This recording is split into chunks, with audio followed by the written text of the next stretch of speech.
Hello and welcome to our podcast on the house. And thanks for joining us for today's discussion, Boomers versus Gen Z. Who really had it or has it harder in the housing market? I'm Reena Agrawal, Senior Research Economist at Veros Real Estate Solutions, and I'll be moderating today's conversation. Representing the baby boomer perspective, we have Eric Fox, our Chief Economist. And to bring in some Gen Z perspectives, we are joined by two great guest speakers. John Fleece, he's the Director of Data Science and Modeling, and Matt Bozorgi, our Marketing Communications Specialist. Welcome everyone to this discussion. I think we are going to have a great and lively conversation today about housing affordability, generational experiences, and how the path to home ownership has changed over time. And for reference, the Gen Z were born between 1997 and 2012, whereas the boomers were born between 1946 and 1964. And the Gen X, that is my generation, we were born between 1965 and 1980. Housing has always been a cornerstone of the American dream, but the path to homeownership looks very different depending on when you enter the housing market. And just to set the stage with a couple of numbers for you, in 1990, the median home price in the US was $80,000, and today that has gone up to over $400,000. At the same time, the median age of the first-time home buyer was around 28 years back then, and today it has gone up to 40 years. So that raises the question for today's conversation: is Gen Z facing a fundamentally different housing market than the baby boomers did? And what challenges are truly different today, and which ones have just simply taken a different perspective today? So let's start with the baby boomers experience. Eric? Yeah, so I just wanted to clarify, Reena, when you were introducing baby boomers, I did put my hand up so you could tell which person on the panel was the baby boomer, in case our readers or in case our listeners might have been a little confused there. So just a joke. I very clearly am the senior statesman here on the panel today. So I did kind of do like a lot of baby boomers did back in when I was much younger than today, when I was 25 years old. I bought my first house. I lived in South Florida at the time. The house was cost $94,000. And so it was, and it was a, modest house. It was 3 bedrooms, 2 baths, 2-car garage. It was about 1,550 square feet. So a very modest home. But there was, very common for people in their 20s to buy homes at that time. Usually you needed to save up a little for down payment. But I think the one thing I will say is that it wasn't just a simple, easy thing to do. First of all, I had to save up enough money to be able to afford the down payment. So I saved up 10% down. I didn't make massive amounts of money, so I had to have 2 roommates. I didn't ever go anywhere, never went on trips or vacations until I'd saved my 10%.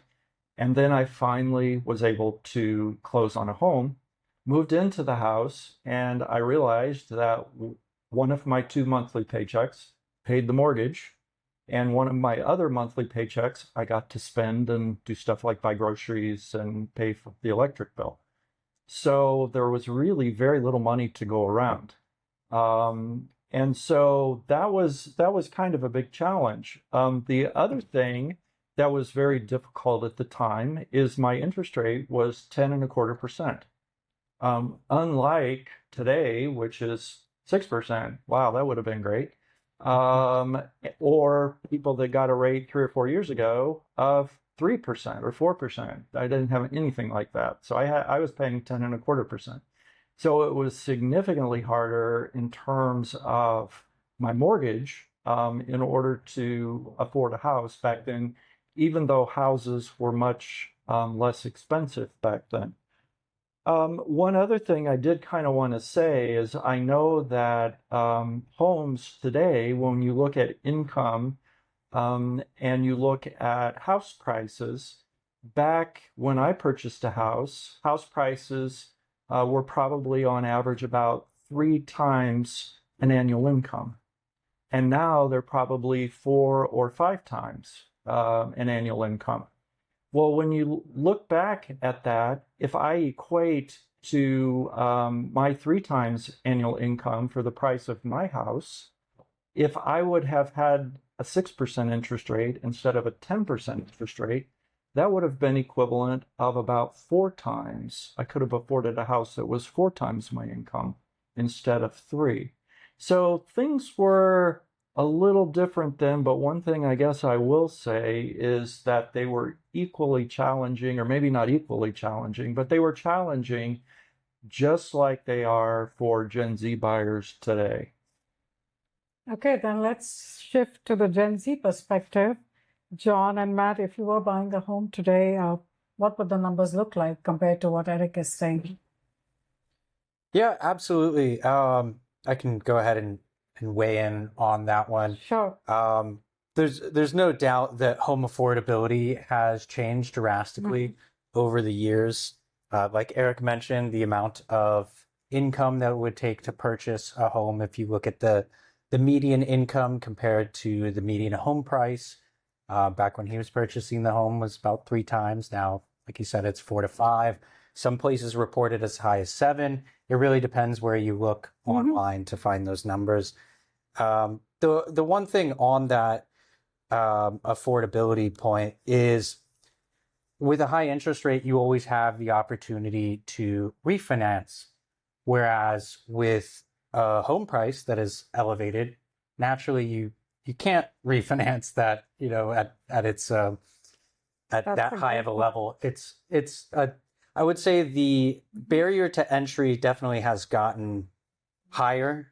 It's always been hard, to Eric's point. I'm not disputing that at all. I do think it's just gotten a little bit tougher for Gen Z, especially when you weigh in some of the macroeconomic headwinds like high inflation, tough job markets. I am a recent college graduate, or at least I've been out of college for a few years. None of my friends are home buyers or homeowners, with the exception of those who received a home via inheritance. I personally am not a homeowner, and it does seem a bit out of reach, and where a lot of Gen Z, in a way, we don't even think about it in the same way that our parents were able to think about it. I mean, if I look at my age, I'm 27 now. When my parents were my age, they had already had children. They had multiple children. They had a house, if not multiple homes by that time. And it just the thought of purchasing a home does seem so difficult to attain nowadays, that I think Gen Z is really we're disincentivized to even try and enter the housing market, although we know it's one of the best wealth vehicles that exists. Right. We're just in the position where we have to look for alternatives because of that difficult barrier to entry. I agree with you, because when we're talking about the home price to income ratio, I actually checked out, and where we live, that is Southern California, it's actually 10.8. So that's way higher than what it used to be as an average way back in 1990. Yeah, I was just about to reference that as well, Rena. I'm also a recent college graduate like John. Although I'm a little more recent. I'm only 2 or less than 2 years out of college, and for me, home ownership is, like John said, it just seems really far out of reach and really just far away. For myself and for a lot of people, in my community, friends and even family, post college, it's been, very common for people my age to move back in with their parents. And I think, that says a lot about the current market and the want of Gen Z to enter the housing market, but the realization that it is far away and they really need to save up. So let's talk about something which is very related to the home ownership gap, and that is the wealth gap. So today, 50% of the wealth in the US is held by baby boomers. Gen X, that is my generation, we hold only almost half what the baby boomers hold. That is just 26% of the wealth in the US. And for millennials and Gen Z together, they hold only 11% of the total wealth in the US. And that does not even account for the student debt that they have.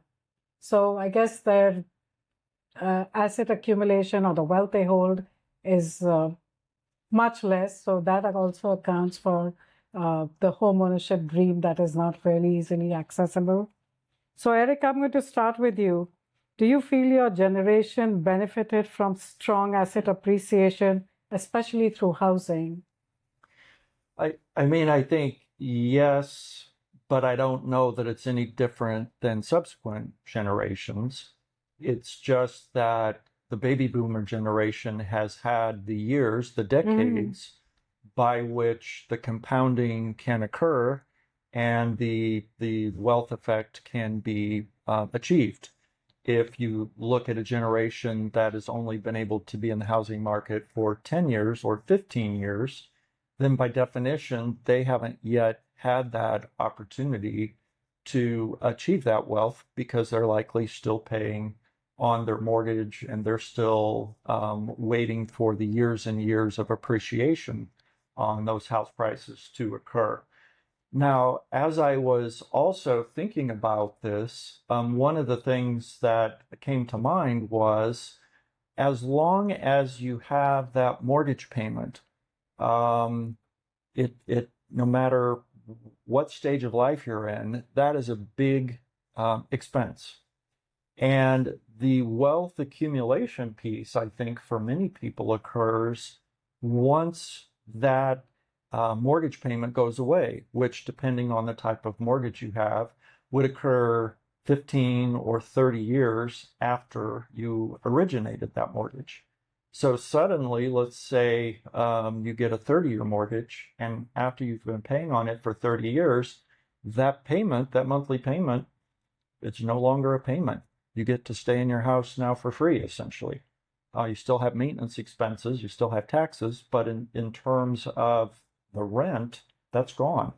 So all of a sudden, you now have the opportunity to use that money in other ways, and that then allows you to really have wealth accumulation, I think. So I think the baby boomers, from that perspective, are able to take advantage of that, whereas maybe some of the later generations are still in that process, and they will be to that point in maybe 5-10 years. So also, aside from the wealth accumulation through home ownership, I was reading somewhere that the wealth equation has kind of shifted from an earnings-based model to an investment-based model. People who own investments like shares and mutual funds, etc., that wealth also is counting a lot, because you keep hearing about people using their brokerage accounts to buy a home rather than just income. So, I mean, from your Gen Z perspective, what do you feel about this wealth gap that is not only through home ownership, through investment, and does it feel that you guys are far left behind, or do you think, there's still time to catch up because you guys are really young right now? I'd probably say that I think I'm on the same page as Eric here. I think it's more about time. I think in my case specifically, I am still so young. And like I mentioned before, I'm only 2 years out of college. And I think, again, that will only come with time. One of the biggest, steps towards accumulating assets is home ownership. And because that feels so far away, I think, accumulating those assets will only come with time with our generation. John, do you feel the same way? Absolutely, I agree with Eric on the compounding effect. I think it's a Warren Buffett quote that it's not timing the market that matters, but time in the market. And that certainly speaks volumes. You do get to realize that compounding effect at the latest stages in the curve. Right. But I also will take the slightly different perspective that I think Gen Z has a little bit less dollars to contribute into some of those asset building or those wealth building vehicles, whether it's investments or purchasing a home. I mean, most people are, if they're not living with their parents, they're renting, which means the money they're allocating to living each month is not working in their favor like it would with a mortgage. The cost of living has certainly gone up. I mean, we talked about the income to housing price gap. That's not the only gap that has increased. You could look at the cost of groceries or just the general standard of living, and the purchasing power of the dollar has certainly declined over time. So I don't think we have as much free cash to allocate, but the game is the same. I think it's just on a slightly higher difficulty than it was for previous generations. Yeah, that's really interesting. And I have another issue I wanted to speak about, and I think this question is mainly for Eric. Another issue shaping today's housing market is the lock-in effect. We know that 40% of the homeowners own their home outright. There's another 30% of homeowners who have a mortgage rate less than 4%. So they really have no financial incentive to move from where they are. So Eric, if you had a 3% mortgage rate, would you be incentivized to move, or would you just stay regular? I'd stay put. I mean, why would you move? Right. Because now I'm going to pay double the mortgage rate, to pay 6 or 6.5%. I would have to have a reason to move. So if I were staying in the same area and it was to upsize or downsize, I'm going to get less home because prices have gone up since then, since I purchased my home. And there would just be no reason to say I willingly will pay double for getting something a little different, double the interest rate. So I would be strongly incentivized to stay. And I think people that are, maybe baby boomers who their kids are all grown, they all have families of their own, they live in that 4 or 5 bedroom house, say, we don't need this house anymore, we're going to downsize. We still want to stay in our community, but we don't need this large home anymore. Let's downsize. They're looking at the math and saying, this makes no sense to get a smaller house where we're going to be paying more. So they stay put. Yep, that makes sense.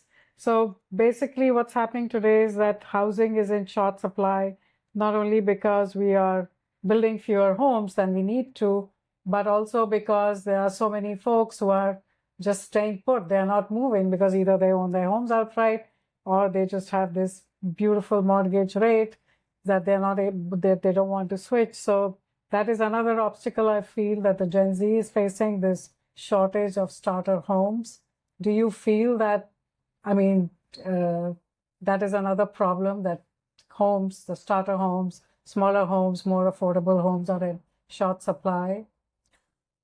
Absolutely, there's a short supply of starter homes. I mean, I think now you can purchase a tiny home off of Amazon. It's just the size of a crate, or you may see TikTok or YouTube videos of people building their own home out of crates. Yes. Or the 3D printed homes. There's all these new techniques of building homes that are emerging because there's not enough supply currently to meet demand. And that's, basic supply demand economics. That's why the housing prices are so high right now. And it's a very difficult position because someone has to get burnt in that equation. Either the prices come down and it benefits the younger generations or people who are priced out at the expense of mostly older generations who have the homes, or they still stay elevated and the older generations, maintain their wealth at its current rate, but it makes it harder to enter. So until we have more supply entering where those supply and demand economics can work out in a meaningful fashion without an extreme crash, I don't think we need a crash to get there. I think prices can stay stable for a long period of time. But unless we see something like that where we get more and more supply, we're in quite a bit of a pickle. Yeah. Yeah, I share a very similar sentiment to John. It's kind of like, entering the housing market is kind of like trying to walk through a door that's just creaked open just a little bit and you can't move it at all. And, it's not to say that we blame those people either that have those low mortgage rates, because I think personally, at least if I was in their position, I wouldn't want to sell either. So yeah, it's quite the predicament. Okay, so let's move the conversation a little bit. We've been talking about mortgage rates and home prices. Let's talk about life milestones. As I mentioned before, the first-time home buyer age has increased from 28 to 40 years old.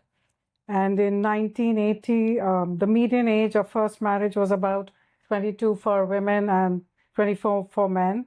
Today, it's closer to 28 for women and 30 for men.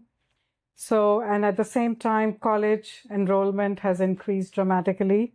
So I want to ask you both, John and Matt, do younger people today tend to prioritize education and career before marriage and homeownership? Or is it because homeownership seems so distant that they are delaying marriage and family? So, or is it like a combination of both? What do you see from your perspective or from your cohorts? Yeah, I could go ahead and answer that one first. I do think that it's a little bit of a combination. In a way, you could use education to kind of kick the can down the road, to get your career moving. But then again, I do see that with younger generations prioritizing education, you get a better understanding of assessing risk. And there is a high level of risk associated with marriage, which often immediately precedes children, which is the greater financial risk. Quite frankly, the cost of raising children is $10,000 to $15,000 per year. I think for infants is what the numbers are at about right now.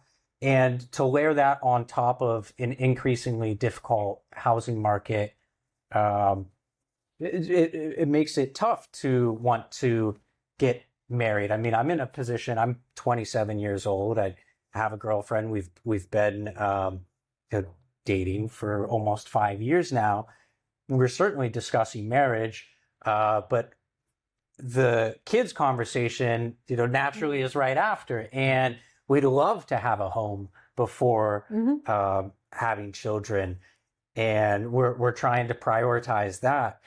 And so I think that's what a lot of Gen Z and the younger generations are doing, is they're realizing that, yes, we absolutely love the idea of having children. We'd love to have children, but we want to knock out some of these things that are critical to do first, to get your career on the right trajectory, to get into a home. And so I think we're accepting the delayed gratification of marriage and children, so we can achieve some of those items like, career trajectory or purchasing a home. Yeah, I feel a similar way. I think, our generation definitely prioritizes career and education prior to things like marriage and home ownership. But I kind of feel like we're almost being forced into that a little bit. I think, with the way the job market is right now and what I've experienced and what friends of mine have experienced, it's really hard to find a job, a high paying job right out of college. and that's forcing kids. I've seen, it a lot in my community. A lot of people are starting to attend grad school. A lot more people. And I think, that's a major factor, and that's just ultimately delaying things like marriage and home ownership way down the line. So yeah, I think, people are being forced into it a bit. And also I think because the prospect of owning a home is so far away, and things are so expensive, people really need to put themselves in a position where, they can make a lot of money, save a lot of money to reach that goal. So, Eric, from the baby boomers' perspective, what were the expectations when you were 25 years old? Was it a similar scenario? Was it different? Well, I would say it was kind of not the same, but I don't think it was identical to perhaps the older baby boomer generation. So the baby boomer generation was caused by the end of World War II. Mm-hmm. So a lot of people returning from the war, 45, 46, 47. I think you said earlier the start was 48, Yeah. 1948. So those would be the oldest of the baby boomers. So they all came back from the war, had kids, and bought houses and started families. So many of those folks were in their early 20s, 22, 23. So I think for the early part of the baby boomer generation, in the early 20s, it was expected that you would get married, have your first child, and then immediately have your first house. I think by the time we got to the end of the baby boomer generation, which is what I'm part of, I don't think it was early 20s or even necessarily mid 20s, but I think more the norm was you certainly would get your house when you were 25 to 30, and then marriage probably shortly thereafter, maybe 28 to 32 was kind of the typical, I would say. So very, very, very commonly that would occur. So when we are talking about these life milestones and we are talking about saving up money, I think a shift that I'm noticing is when at the time when we bought a house, we were a single income family. My husband was the sole earner. We had 2 young kids. And now I'm seeing that we are also moving towards a dual income household where, because costs have gone up so much compared to income, it really kind of, makes sense that both people are working to generate that income to be able to raise a family, to be able to buy a house. And that also kind of pushes back the age when you do buy a house, because both have to, get their education, set up their careers, and then move on with that whole family and home ownership. Because I could stay home when bringing up my little kids, but I think I'm seeing like a lot of folks today are not being able to do that. Absolutely. I agree with you 100% there. That's the same conversation my girlfriend and I have all the time. It's that if we want to achieve these milestones, we want to get into a house, we want to have children, we have to have a dual income. Especially if you want to even get a starter home in an area that you're happy to live in. It doesn't have to be the nicest, but obviously you don't want to live in an area where maybe you feel unsafe or unhappy. And just where we are here in Southern California is an especially difficult market. An entry level home is about $1 million. And, going back to some of the costs on that, you have to save up. If you're doing 20% down, you have to save up, the 200,000. You have to, then it's close to a $5,000 a month payment on that. Plus you have closing costs, you have property taxes, as opposed to renting where obviously the cost is half of that typically. It comes with much more freedom in the renting scenario.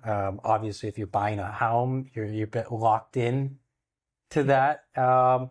So I think our generation is, like Matt said, kind of being pushed into the rental first rather than going to the home for some of those milestones. So then that brings us to the final question: who has it harder? The baby boomers with the 10%, 15% mortgage rates, but on an $80,000 house and a median income that time of $30,000. Whereas today, the mortgage rate may be 6%, but the median house is $450,000, and the median income has only gone up to $84,000. So I want to hear your conclusions, Eric, Matt, and John. What do you feel about that? Well, I'll just, say something that I said earlier. I guess honestly, I don't know the answer, but I can say that at the time I bought my house with the income that I had, it was tough. I scrimped and I saved, and I had 2 roommates, and I never went out to eat. I never went on vacation. I had no money left when I finally moved into my house. I was constant, I had 2 months where I didn't even have blinds on the windows because I couldn't afford them. So I had blankets hanging over the windows. So it was not an easy time, but what happens is over time, your mortgage payment stays fixed, your income goes up, it gets a little bit less painful year after year, and suddenly you wake up one day and realize, hey, this isn't so bad, and I've already paid off half the mortgage and things are going okay. So is there ever going to be a scenario where somebody says, oh, it's going to be easy to buy a house? I would say no. And I think today what Gen Z is experiencing is a lot of the same things I experienced. However, there's different dynamics that they have today that I didn't have to have. There wasn't a shortage of homes on the market, for example. However, my interest rates were much higher than theirs. I would have loved a 6% interest rate or a 3% interest rate. So I would, I guess, contend that they're equally difficult, and no matter when, it's going to be difficult. But I'm sure, there are opportunities no matter when you're living to realize the home ownership and the American dream. Okay, so let's end the discussion by talking about moving forward. Does anybody have any ideas what we can do to perhaps make this home ownership easy? Maybe government policies? Do you think mortgage rates go down? Maybe there could be more construction. Any ideas? Zoning reform? I could shop an idea I've heard about a little bit online with the current administration has floated the concept of current homeowners could lock their rate and take it to a new home as a way to spur activity in the market, which I suppose could allow the supply and demand effects to work its way out and get pricing to a more appropriate level. But then again, what bank is going to want to do that? I mean, that's where a lot of their money is made. So I've heard that as a solution. Obviously, there's these starter homes, like the 3D printed homes and whatnot, are potential solutions. It's a very difficult situation. I mean, somebody has to get burnt in that. And so it does seem like it's a pick your poison. You have Gen Z over here who, quite frankly, is rooting for a crash. They want the prices to come down. We're priced out. They need to come down. And then you have homeowners currently who obviously don't want to crash. They want their values to go and appreciate at the normal rate. And I think kind of the COVID period from 2020 to 2022 is what really hyperinflated that divide, because you had such low interest rates and you saw the homes going up. People were paying well above asking. Homes were going up 50% in a year was not unusual. If you told that to someone from the baby boomer generation, maybe in the early 2000s, that your home went up 50% in a year, they'd look at you like you're crazy. But that became the norm, and housing prices never corrected from that. They've just remained stable, which hopefully they can remain stable for long enough that we get back to a mean reversion level. Mm-hmm. But I don't know. I'm at a loss for words for real solutions where no one gets hurt. Okay, so what we are seeing is that the housing market is evolving, but all of us desire home ownership.